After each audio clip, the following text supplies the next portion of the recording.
Hi. I didn't see you come in.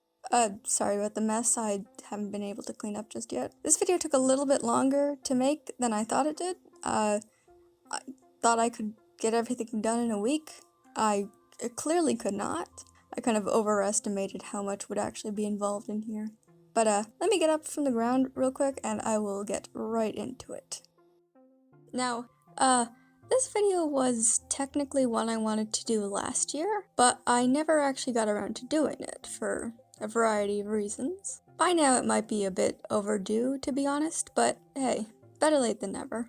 Originally, it was going to be a speed paint video with the occasional visual on screen to match what I was saying, but I kind of realized as I was writing the script for this that this would probably be better as a commentary type video instead, so that's what I'm doing now. Now, if you aren't familiar with the IKEA AU and its universe, I'll try to quickly sum it up here. Instead of gods, there's these beings called guardians who rule over a certain aspect of the universe. I made 3 original animatics for the AU back in 2020 that showed part of the story but not all of it. There's also an ass blog for it that connected to the animatics, but now it's dead and completely outdated.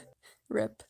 This whole universe is created by myself and my friend Parker. It started as us just talking about Mem and Morai, and now, nearly 3 years later, we're here with just so much more lore and world building for it, so it's gonna be a bit of a hefty video. Now, I'm gonna be explaining 3 major things over the course of this video. Guardians and how the universe works, the 3 main characters, and part of the story that's going on. So strap on in, because I'm going to take you through a very wild and hopefully coherent ride through the whole thing.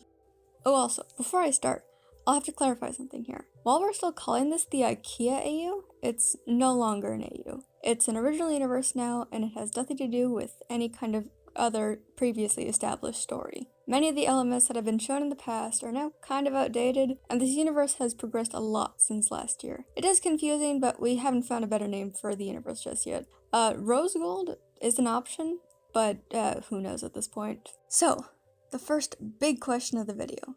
Who are the Guardians? Well, the Guardians are pure embodiments of aspects of the universe, and are created to protect the aspect or aspects that they are. Guardians can either have 1 or 2 aspects, and most of those who have 2 aspects normally go hand in hand with one another. Either opposites, or there's just something that strongly ties the 2 together. Life and death, time and memory, day and night, justice and revenge, etc., etc. What actually counts as an aspect is kind of loose. Basically, as long as it isn't specific to Earth, or too specific in general, then it can be an aspect. At the end of the day, though, it doesn't really matter what they're protecting, as long as they're alive and well and making sure that other Guardians are okay. That's what matters the most. Protecting the universe is one of the most important things to Guardians. Guardians can appear as almost anything, basically. Though most of the time they appear as some kind of humanoid. The way they look can tie into their aspects, but most of the time it's just a randomly picked future or past race that existed, or still exists, but with some kind of feature that makes them look more fantasy-like, like added horns or extra floating eyes or whatever. It's just like a randomly selected design for them. Well, not randomly, I mean, we're obviously going to put thought into the design and make it make sense, but basically it just means that Parker and myself can do whatever the hell we feel like, which pretty much describes the AU in a nutshell. So going off of that, what happens if a Guardian were to, say, die? I mean, considering that they're literal embodiments of important aspects of the universe, I mean, you'd kind of expect something big to happen. And, well, yeah, basically.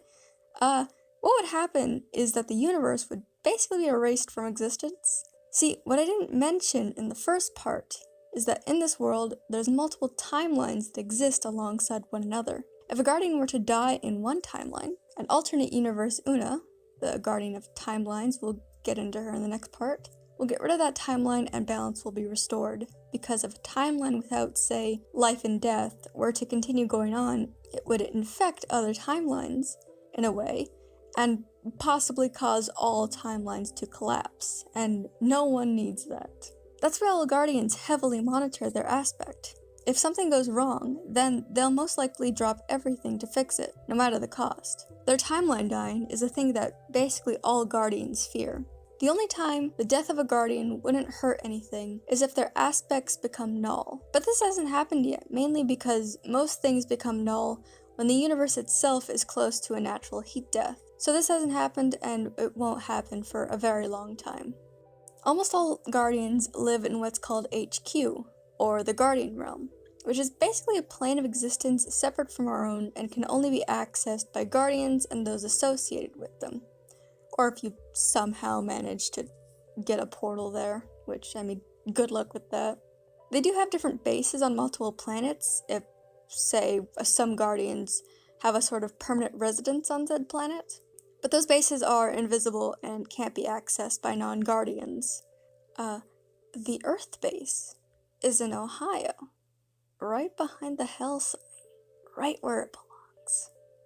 Now, I mentioned that guardians fear their timeline dying, but there's another thing that all guardians fear alongside that: the eldritch. The eldritch are these horrifying, chaotic beings that exist in their universe, and their sole purpose is to destroy, and to specifically destroy the guardians. Eldritch are this mass of beings and ink and just all around gross and harmful creatures. They exist as a hive mind, all of them working towards one goal: the complete and utter destruction of the universe. Planets and galaxies have died in their path. They are insatiable, like a black hole that's developed a taste for blood. Guardians and Eldritch are basically opposites that balance each other out. Guardians create, and the Eldritch destroy. Guardians and Eldritch are similar power levels, so they're both really hard to kill, and also really hard to find if you're a non-Guardian. And even then, Eldritch are really well hidden at times, that even Guardians don't know where they are unless they're near HQ. There's only one Eldritch who escaped this hive mind and somehow became a Guardian, and that's Cassiopeia. She doesn't want to destroy or kill any Guardians. She's too focused on raining minor havoc at HQ and caring for space. She's not like the other Eldritch. Good for her. Now, on to the main characters of the AU, which are the first 3 Guardians to be created, both in universe and in real life. Una. Una was the first Guardian ever created. She is the guardian of timelines and reality, and is basically the leader of all Guardians. She's more stoic and serious about her job and keeping everything running properly in the realm, not one to avoid any of her responsibilities. She's not above keeping secrets though, even at the expense of her closest friends. If they don't need to know about it, then it doesn't matter to them, and they never have to find out. She's too comfortable in keeping anything that may have gone wrong in the realm to keep the peace. She rarely opens up to anyone, not even Mem and Morai. The only one she is fully honest with is Fides, and that's solely because they already know everything about her and what she's done, so it's really useless to pretend like Fides is ignorant to what she's thinking of. Yeah, I'm sure that'll never backfire on her. Memento. Memento, or just Mem, was one of the 2 Guardians created after Una. He's the guardian of time and memory, and is one of the 3 head guardians, which basically means he's one of the only guardians to have the most influence besides Una. He's outgoing and a complete dork. He likes causing mischief and can be pretty intimidating at times, but he tends to stick more towards the chaotic goofball side. He also likes baking. He's really good at baking. He sucks at cooking though. Man cannot heat a pan to save his life. He's way too willing to throw himself into danger and take the fall for the ones he loves, simply because he wants to protect them as much as possible. Mem is loyal to a fault, but he loves too strongly to ever see that. He has a good heart, but he also ignores any unnecessary feelings as much as possible. He loves to rope Morai into his little schemes sometimes, but let's be honest, Morai likes to cause a little chaos alongside Mem. Besides, he can't really say no to him. Morai, just Morai this time, is the guardian of life and death. He and Mem were created at the same time, and they were the first thing the others saw before Una came across them, and they've been inseparable ever since. He's an incredibly caring man who's only a bit uptight at times. He has a huge love of flowers, and flowers grow around him constantly. They're a very telltale indicator of his mood. As an example, honeysuckle will grow when he's happy, roses when he's flustered, or the flowers and general plant life in his vicinity will wilt and die when he's upset. He loves gardening, and has a huge garden in the realm that's solely kept up by him. He loves it, and will spend hours just taking care of all the interesting plants and flowers there. Morai is a huge nerd and can frequently be seen reading. He wears little reading glasses, although he doesn't need them whatsoever. According to Mem, he says they make him look neat. These three are actually pretty funky because while the other guardians do have powers, their powers only are really related to their realm. Mem, Morai, and Una are the only guardians to have powers and abilities unrelated to their realm. Mem has these monstrous, almost goopy hands that come out of his back and can be used for fighting or making himself taller out of spite. He can only use a max of 4 at a time, and if one is damaged or struck down, he can't regenerate it for some time. Morai has the ability to create any object out of hard light. He uses it for a lot of things, though it's probably mainly gardening stuff or summoning flowers for Mem. On the rare occasion he uses it for combat, he can summon nearly any object, though they're limited in complexity and durability. Una has electrokinesis, the ability to control and manipulate electricity. She normally uses it for fighting, and if she's upset, you can feel it in the air, like just before lightning strikes. If you smell ozone in the air when you're around her, it's safe to say you should run. There are other guardians besides them, obviously, but for the most part, they're not super important to the main story, even if they do have their own things going on. Speaking of the story, actually, the actual story of the AU currently is a bit shaky, I think. Mainly because since it's changed to an original universe, we've had to move around a lot of pieces and even rewrite characters because of it. And since we've been focusing more on other characters outside of the main three to add more life to the whole thing, and also finally getting concrete world building down, the story itself, while still there, isn't the main focus right now. When all of the pieces settle in, that aspect will begin to take shape, but you cannot have a building without the foundations. But it does have a story, and I'll go over it with you right now. But keep in mind, things are subject to change, but I'd say that the first part is pretty much set in stone. Also, yes, the first part is what was shown in the animatics and on the old blog, although that lore is since outdated, at least for the most part. Also, this won't be in depth, it'll be only the most important bullet points of the story, cause it'd be really long if I went through everything. First part. People that don't die do in fact die. The first part all starts with two people, Una and a human scientist named Marcus Doom. They met in a particular foundation and quickly started up a friendship, though as the years went by, Una visited Earth less and less, and then one day she just never came back. Marcus, someone who is completely obsessed with the idea of immortality and thought Una would be his key to it, was completely devastated by this and vowed revenge against her. With a small group of 2 other people, he somehow managed to obtain Una's sword and lured Mem and Morai into a desert on Earth, where he fought and killed both of them, basically going for where it would hurt the most, destroying the 2 guardians she cares for the most. Una was devastated by this, and in an act of desperation, and before any other Una could erase her timeline, she used a massive amount of her power and energy to alter reality to where those 2 deaths never happened, which is technically a huge no-no and can cause even more problems in the future, but she was not thinking about that. Una fell into a months-long coma and hasn't even fully recovered to this day. Mem and Morai have no idea what happened, and Una refuses to tell them about the event and why she fell into a coma. The only one she confides in is Fides, who will be the only one to know of what happened for a while. Right here is where I would have talked about the second part, the part that directly deals with a character called the Judge. But this part is currently being ironed out and reworked, so it's a major work in progress right now, and not ready to be talked about just yet. One day, though. His name is Dale. By the way, we named him Dale. The Judge's name is Dale. He's a bitch. Now, to make up for the fact that the story is incomplete, here are some miscellaneous facts about the universe.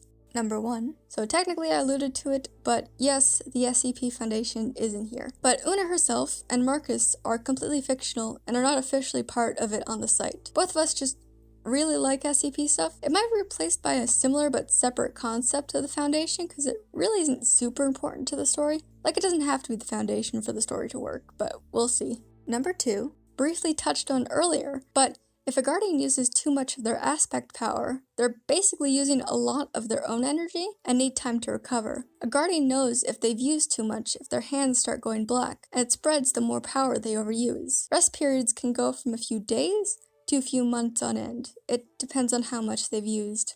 Number 3, there's a library on the realm that has a book on basically anything you'd want to know. It also has a section where each guardian has a book to themselves that's specifically about their realm and the knowledge they wish to share with others. It's like a rite of passage thing for a guardian to make their first entry to the library.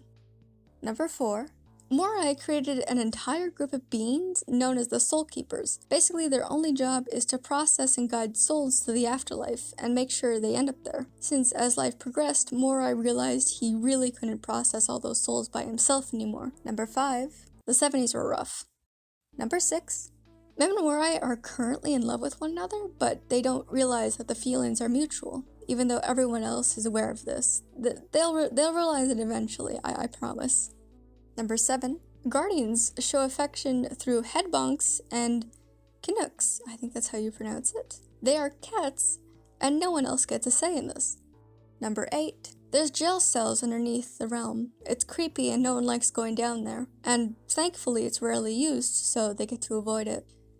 There are rumors among the slightly newer Guardians that a long time ago, a guardian betrayed the realm and was sentenced to live forever in a cell down there, and any evidence of their existence was wiped and forgotten. These rumors have never been confirmed though, and any guardian that would have been around for it refuses to speak on it. And that's all I have for this video. I couldn't go over everything, and trust me, there's a lot more than what I've said here, but hopefully this covered everything about the basics of this universe. If you have any more questions, I'd be happy to answer them in the comments of this video or on the Discord linked in the description. More animatics related to this AU are coming up and will hopefully help expand what the original series started, though they're going to take a while, so expect them when they come out, basically. I'm really excited with everything Parker and myself have done with this universe, and I'm even more excited to share it with you all. That's all I have for right now, so I'll see you in the next video. Bye!